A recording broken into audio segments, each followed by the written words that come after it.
controversial penalty awarded to Manchester United against PSG in the Champions League quarter-final tugs at the brain of the Maverick this evening. And we're not going to quarrel or fight, but just to state the relevant FIFA Law 12 that says handling the ball involves the deliberate act of the player making contact with the ball, with the hand or the arm, with, of course, deliberate being the operative word.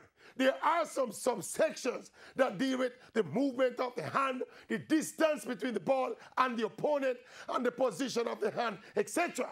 But all of those are considerations for the referee in deciding if the act is deliberate or not. Now that we get that out of the way, just take a look at the incident at hand. A call that knocks another team out of the Champions League. Do you think that this was a deliberate handball and therefore a penalty? Forget about which team you support or don't support.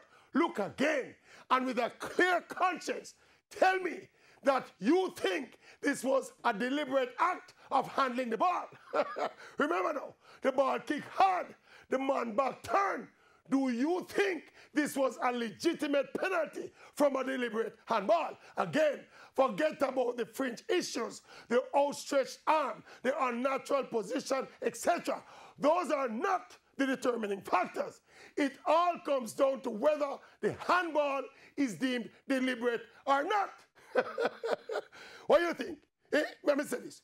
If you think that was a deliberate handball, it's either you don't know what deliberate means, or you're biased, or you're blind.